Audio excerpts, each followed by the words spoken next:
কথাকে মারতে গেলে মেজমাকে উচিত শিক্ষা দিল অগ্নি। সম্পূর্ণ জানতে দেখতে থাকো। গল্পের শুরুতেই দেখা যায় আজকে তো মেজমা অনেক খুশি, তাই লেখার সাথে কথা বলতে থাকে। আর এদিকে মেজকা বাজার করে নিয়ে চলে এসেছে।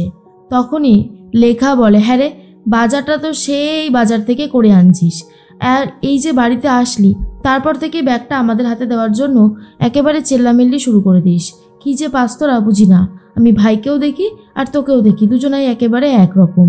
এর মধ্যেই চিত্রা লেখাকে বলে, এ লেখা, বলছি মেয়ে তো পিএইচডি করে, বললে পড়াশোনাতেও ভালো, এই আবার যদি কাজবাজ করে তাহলে তো বাবা কোনোভাবেই এই মেয়েকে অঙ্কিতের জন্য পছন্দ করবে না। তখনই লেখা বলে, মেজ বৌদি, তুমি ওই মেয়েটাকে জিজ্ঞেস করে নিও যে ওর ভবিষ্যতের প্ল্যানটা ঠিক কী, তাহলেই তো পুরো পরিষ্কার হয়ে যাবে ব্যাপারটা, তাই না? তখন চিত্রা বলে, তা অবশ্য তুমি ঠিকই বলেছ, ঠিক আছে, আমি বরং জিজ্ঞেস করে নেব। অন্যদিকে দেখা যায় শশীভূষণবাবুও চলে এসেছে নিচে। এরপর পাত্রপক্ষকে দেখতে চলে এসেছে পাত্রীপক্ষ। পাত্রীপক্ষর মধ্যে রয়েছে পাত্রী, পাত্রীর বাবা আর মা। তখনই মেজকা তো সবার সাথে আলাপ পরিচয় সেরে নিচ্ছে। এরপরই চিত্রা বলে, তুমি তো শুনেছি খুব ভালো পড়াশোনায়, ভবিষ্যতে কি করতে চাও? তখনই মেয়েটা বলে, আমি তো আরও বেশি পড়াশোনা করব, রিসার্চ করব, এসবই করতে চাই। আর এর মধ্যেই চিত্রা বলে, বাহ, তাহলে তো খুব ভালোই, অঙ্কিত এই মেয়ে পছন্দ করবে, সেটাই চিত্রা সবাইকে বলছিল। আর বলছিল, বাবা, মেয়েকে কেমন পছন্দ হয়েছে বলুন। তখনই শশীভূষণবাবু বলে, দেখো, আমার পছন্দতে তো কিছু যায় আসে না, যারা বিয়ে করে সংসার করবে তাদের পছন্দ হওয়াটা খুবই জরুরি, এটা কিন্তু আমি এখন বুঝতে পেরেছি। আমাদের অগ্নিব আর কথার মধ্যে দেখোই তো কীরকম ঝামেলা লেগে থাকে, সেই জন্যই তোমাকে কথাটা বললাম। চিত্রা মনে মনে ভাবে, আবার সেই কথা। এর মধ্যেই পাত্রীপক্ষ বলে, আপনাদের তো অনেক কিছুই ঝামেলা সহ্য করতে হয়েছিল, সব কিছুই দেখলাম একটা মেয়ে খুব ভালোভাবে সামলেছে, সব সময় দেখেছি আপনাদের পাশে থেকেছে। তখনই ঠাম্মি বলে, ও তো আমাদের নাত বউ, কথাকলি গুহ, খুব ভালো মেয়ে। দাদু তখন বলে, সত্যি কথা, ওর মতন মেয়ে হয় না, ও খুব ভালো, যেমন বুদ্ধিমতী তেমন বিচক্ষণ, সব কিছু কাজ এত ভালোভাবে সামলায়, সেটা আর বলার মতন না। চিত্রা মনে মনে ভাবে, ব্যাস শুরু হয়ে গেছে ওর কাসন্দি ঘাটা, এটাই আমার পছন্দ হয় না, কি যে লাভ পায় সেটাই বুঝতে পারি না। আর অন্যদিকে ছোটকা চলে এসেছে। ছোটকা আর নুপুর এসে দেখে বাড়িতে লোকজন ভর্তি। এরপরেই মেজকা তখন বলে, এই তো তিমির চলে এসেছে, আয় আয়। এরপরও তিমিরের সাথে সবার আলাপ পরিচয় করিয়ে দেয়। তখনই ঠাম্মি বলে, ছোট খোকা, কি হয়েছে বলো তো? তোমার চোখ মুখ দেখে মনে হচ্ছে কিছু একটা হয়েছে। কি হয়েছে আমাদেরকে বলো, না হলে বুঝবো কি করে? ছোটকা তখন বলে, কিছু হয়নি মা, কিছু হয়নি, কিন্তু কিছু যে একটা হয়েছে সেটা খুব ভালো মতন বোঝাই যাচ্ছে। এর মধ্যেই কথাও চলে এসেছে। তখনই চিত্রা বলে, অঙ্কিত কোথায়? ওই তো অঙ্কিত। এই অঙ্কিত, দেখ না, তোর জন্য আমি একটা ভালো মেয়ে পছন্দ করেছি, তোর সাথে বিয়ে দেব, একবার দেখে নে। আমি ওদেরকে বলেছি তুই আমার ছেলে, আমি যা বলবো তুই তাই শুনবি। এ কি, জুনি এখানে কি করছে এরকম বউ বেশে? জুনির কি বিয়ে হয়ে গেছে নাকি? কাকে বিয়ে করলো জুনি? অঙ্কিত, তুই দাঁড়িয়ে আছিস কেন, চল। তার মধ্যেই অঙ্কিত বলে, মা, আমি জুনিকে বিয়ে করেছি। আর এটা শোনার পর তো চিত্রার অবস্থা অনেক বেশি খারাপ হয়ে যায়। চিত্রা কি করবে নিজেই বুঝে উঠতে পারছিল না। আর বলে, এসব কি বলছিস? কি তুই হঠাৎ করে জুনিকে বিয়ে করতে যাবি কেন? মিথ্যে বলছিস বল, এ সবটাই পুরো মিথ্যে, বল বল বল, মিথ্যে তো?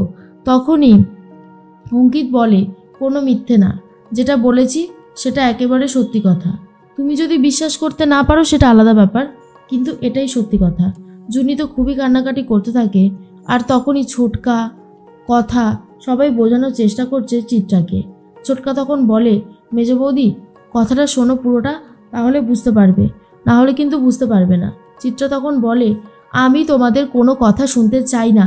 কি করে করলে এটা? কি করে করলে? আমি তো ভাবতেই পারছি না যে তোমরা আমার এত বড় একটা সর্বনাশ করে দিলে। অগ্নি তখন বলে, আমরা কারোর কোনো সর্বনাশ করিনি মেজমা, একবার অন্তত কথাটা শোনো। কিন্তু কোনোভাবেই কথা শুনতে চায় না।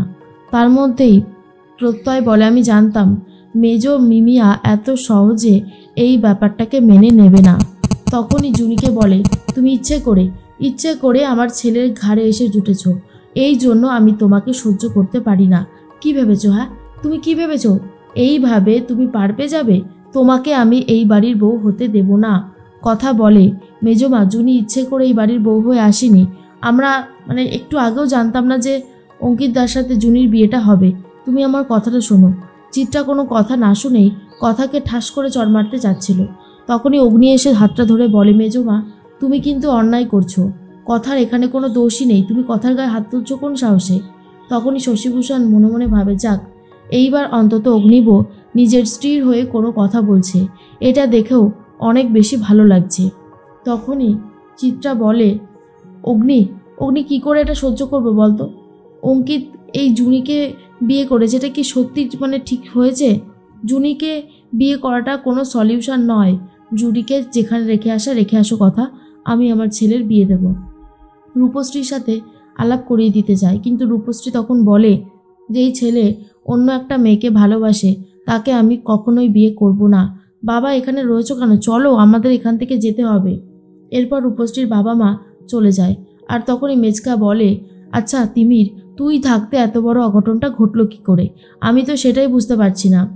তুই কি করে বুঝবি বল? তোর তো আর ছেলে মেয়ে নেই। আর এটা শোনার পরেই ছোটকার অনেক বেশি খারাপ লাগে আর বলে, তোমরা আমার সামনে যা বলছো বলো, কিন্তু নূপুরের সামনে দয়া করে এই কথাগুলো বলো না। ও নিতে পারবে না, ওর খুব খারাপ লাগবে। তখনই চিত্রা বলে, আমি জুনিকে এক্ষুনি এই বাড়ি থেকে বার করে দেবো। এই বলেই জুনিকে ধাক্কা দিয়ে ফেলে দেয়। এরপর জুনির অনেকটা লাগে, কিন্তু তবুও জুনি এসবের দিকে তাকায় না। অঙ্কিতকে বলে, আমি বলেছিলাম না অঙ্কিত বাবু, কেউ আমাকে মেনে নেবে না। এই কথাটা আপনি কেন বুঝতে পারছেন না? অঙ্কিত তখন বলে, আমি আপনাকে বিয়ে করেছি, আপনার সমস্ত রেসপন্সিবিলিটি আমার। আপনি আর একটা কথাও বলবেন না জুনি, চলুন ভেতরে চলুন। কিন্তু চিত্রা কোনোভাবেই জুনিকে ভেতরে আসতে দিতে চায় না। তখনই শশীভূষণ বলে, রেনু কি হচ্ছেটা কি? গুহবাড়িতে আগে কখনো এসব হয়েছে? তুমি সামলাও। রেনু তখন বলে, কর্তামশাই আমি তো সামলানোর চেষ্টাই করছি, কিন্তু পাচ্ছি আর কোথায়। এর মধ্যেই তখনই অঙ্কিত বলে, মা তুমি তোমার ছেলের কষ্টটা বুঝতে পারছো না? আমি জুনিকে ভালোবাসি, যাকে ভালোবাসি তার সাথেই তো সুখে সংসার করব নাকি? কিন্তু চিত্রা তখন বলে, আমি নিজেকে শেষ করে দেব। এই বলেই গায়ে কেরোসিন তেল ঢালতে শুরু করে দিয়েছে। আর সবাই মিলে এসে মেজমাকে আটকায়। আর মেজমা তখন বলে, কথার জন্য আমার এত বড় সর্বনাশ হয়েছে। কথা তখন বলে, আমার জন্য সর্বনাশ হয়েছে তো ঠিক আছে, আমি নিজেকে এবারে শেষ করে দেব। আমি আর নিজেকে বাঁচিয়ে রাখতে চাই না। এই বলে উল্টে কেরোসিন তেলটা কথা নিজের গায়ে ঢেলে ফেলে। আর তারপরেই একটা দেশলাই কাঠি ঠুকে দিয়েছে। অগ্নি তখন বলে, তোর কি মাথা পাগল হয়ে গেছে? সবাই যদি একসাথে পাগল হয়ে যাস তাহলে সামলাবো কি করে? দয়া করে তোরা একটু শান্ত হ। আমি বলছি সবাই শান্ত হও। আর মেজমা ভেবেছিল এই সুযোগে যদি কথাকে শেষ করে দেওয়া যায়।